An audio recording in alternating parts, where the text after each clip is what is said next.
Hatred is not simply the loud outburst we see in moments of conflict. Anger comes and goes. It can flare up like fire and cool down just as quickly.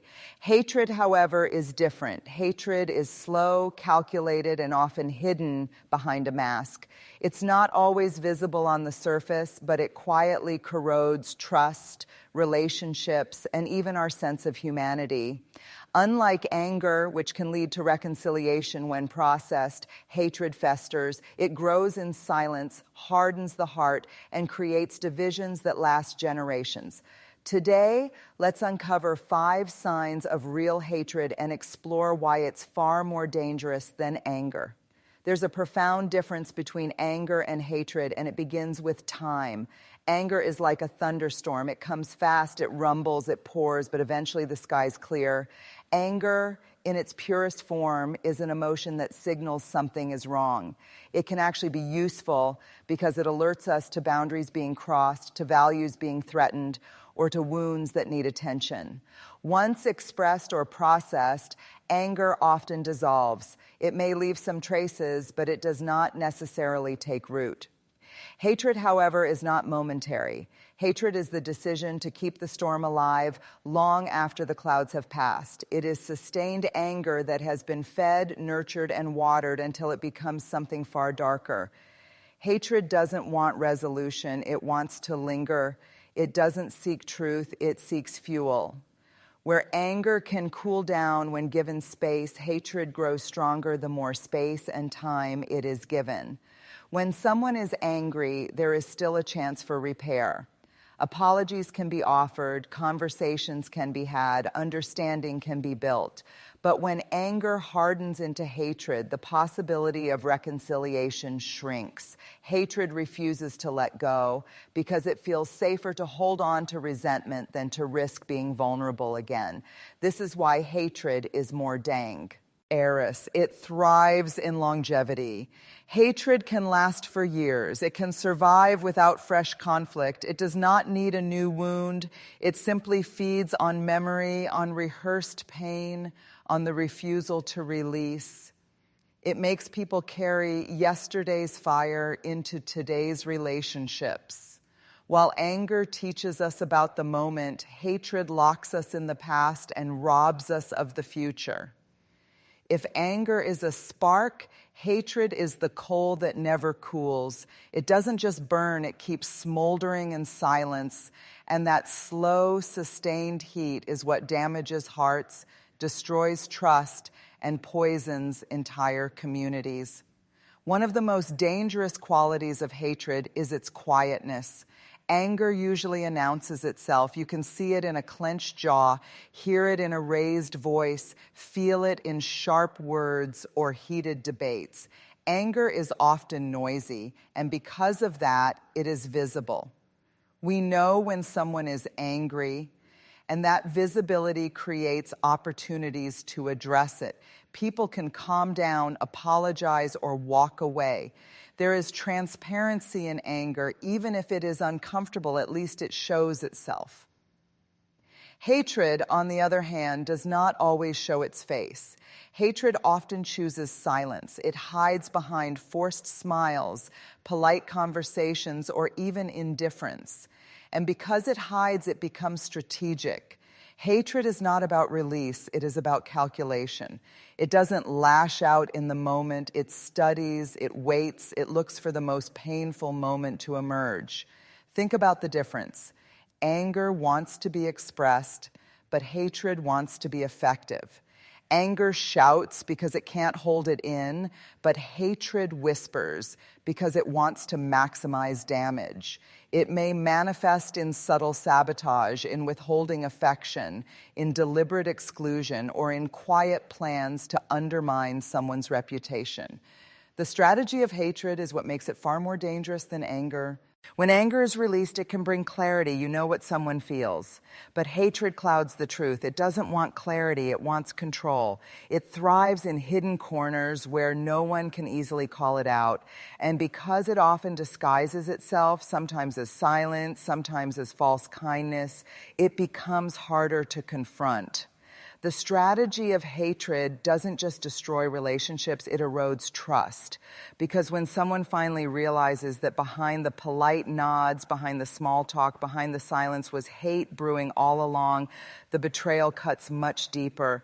Anger wounds, but hatred deceives, and deception leaves scars that are far harder to heal.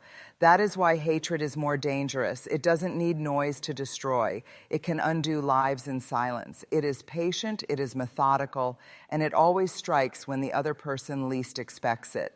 And often, that is what makes the damage permanent. There is a crucial difference between anger and hatred, and it lies in what they target. Anger usually reacts to behavior. Someone cuts you off in traffic, lies to you, betrays a promise, or speaks harshly. Anger rises in response to what was done. At its core, anger is about actions. You can be angry at what someone did without believing they are entirely defined by that action. Anger says, I don't like what you did. Hatred goes deeper. It doesn't stop at behavior. It attacks identity. It says, I don't like who you are. I don't believe you deserve respect. I don't think you're worthy. And this is where hatred becomes more dangerous than anger. Because once someone begins to devalue your humanity, reconciliation becomes nearly impossible. You can apologize for behavior, but how do you apologize for simply existing? This shift from behavior to identity is devastating because it strips away dignity. Hatred reduces a person to labels. They are this, now they will always, be that. They are not like us. It makes people forget the complexity of human beings and flattens them into categories that can be dismissed, rejected, or even destroyed. Once a person is dehumanized in the mind of another, hatred can justify any action against them. We see this everywhere, in relationships, in workplaces, in communities, even across nations. Anger may create conflict, but hatred creates division. Anger may start an argument, but hatred fuels discrimination, oppression, and violence. Hatred convinces people that they are not dealing with a fellow human being, but with an enemy who must be silenced or erased. When hatred attacks identity, it doesn't just wound the target, it reshapes the one carrying the hate. Because to deny someone else's humanity, you must slowly disconnect from your own. Compassion becomes harder, empathy fades, and the ability to see nuance disappears. Hatred shrinks the heart until all it can see is the worst in others. And this is why hatred is far more corrosive than anger. Anger, if addressed, can create dialogue and growth. Hatred, when it takes root, destroys the foundation of relationship, belonging, and shared humanity. It moves beyond what someone did and begins to destroy who someone is. One of the most frightening realities about hatred is that it rarely stays contained within one heart. Anger is often a personal reaction. You feel it, you express it, and in many cases you eventually let it go. But hatred has a way of spreading far beyond the individual who first carried it. It is infectious. It passes from person to person, from family to family, and even from one generation to the next. Hatred spreads because it thrives on stories of betrayal, stories of injustice, stories of pain. And instead of healing those stories, hatred rehearses them, retells them, and eventually hands them down like an inheritance. A child can grow up hating a group of people they have never even met simply because they absorbed the bitterness that was spoken at the dinner table, whispered in the community, or embedded in cultural narratives. This is how hatred becomes systemic. It is no longer about an individual wound, but about a collective one that is rehearsed until it feels like truth. Unlike anger, which can flare up and subside, hatred feeds on repetition. It grows stronger the more it is shared. When one person carries hatred, they rarely keep it to themselves. They spread it in conversations, in gossip, in teaching, in influence. They infect others with their bitterness until hatred becomes normalized. And once it feels normal, it becomes almost invisible. The infectious nature of hatred explains why conflicts between groups can last centuries, why families can hold grudges across generations, and why entire communities can become divided without even remembering the original offense. Hatred doesn't need fresh fuel. It survives on borrowed pain, carried long after the original wound is forgotten. And this is why hatred is far more dangerous than anger. Anger can be released, processed, or redirected, but hatred mutates. It replicates itself in others. It can turn personal resentment into collective prejudice, private bitterness into public injustice, individual pain into cultural violence. The tragedy is this: when hatred spreads, it doesn't just destroy relationships between people, it destroys the possibility of trust in entire communities. It creates an us versus them mentality, where empathy is replaced with suspicion and compassion is replaced with fear. Hatred is infectious because it doesn't need much to survive. All it requires is silence, repetition, and a willingness to hold on to bitterness instead of healing. And the more it spreads, the harder it becomes to uproot because it no longer lives in one person, it lives in a people. That is why hatred must be recognized and addressed early. Left unchecked, it will not only consume the person carrying it, but also infect those around them until it shapes cultures, generations, and histories. Perhaps one of the most deceptive qualities of hatred is that it rarely sees itself as wrong. Most of the time, anger is easy to admit. A person might say, "I was angry because you hurt me," or "I was angry because something felt unfair." Anger is an emotion that can be acknowledged without too much shame because it is understood as temporary, but hatred hides behind a mask of righteousness. It convinces the one carrying it that their bitterness is not only justified, but even noble. Hatred whispers, "I have every right to feel this way. What they did to me was unforgivable.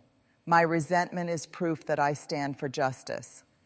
And once hatred ties itself to a sense of moral high ground, it becomes extremely dangerous. Because when you believe your hatred is righteous, you stop questioning it. You nurture it, protect it, and defend it as if letting it go would betray your very values. This illusion of nobility makes hatred far more destructive than anger. Anger can cool with time and reflection. But hatred that feels justified builds a fortress around itself. Every attempt at reconciliation is dismissed as weakness. Every offer of forgiveness is interpreted as betrayal. Hatred convinces people that holding on to bitterness is a form of strength, when in truth it is a slow form of destruction. We see this not only in personal relationships, but also in families, communities, and nations. Hatred that disguises itself as justice gives birth to cycles of revenge. People convince themselves that retaliation is not cruelty, it is honor. They cloak their bitterness in the language of duty, of loyalty, of fairness. But the truth is that hatred dressed as righteousness only perpetuates harm. The danger is subtle. Hatred that feels justified doesn't look like hate anymore. It looks like principle. It looks like loyalty. It looks like courage. And that disguise makes it even harder to confront. After all, who wants to question their own justice? Who wants to admit that beneath their noble cause lies bitterness that is rotting them from within? And yet, this is the cruel trap of hatred. It convinces people that they are standing tall, when in reality, they are chained down. They think they are protecting themselves, when really they are poisoning themselves. They think they are fighting for what's right, when in reality they are being consumed by what's wrong. Hatred is more dangerous than anger because it doesn't just destroy quietly, it convinces the one who carries it that destruction is honorable. And as long as hatred feels noble, it will never be released. We often talk about hatred as if it's a weapon aimed outward, something we point at others, something that damages them. But the deeper truth, and maybe the most sobering truth, is this: hatred destroys the hater first. Before hatred ever breaks a relationship, it breaks a heart. Before it burns a bridge, it burns the soul that carries it. Before it takes anything from someone else, it quietly robs the one who holds it.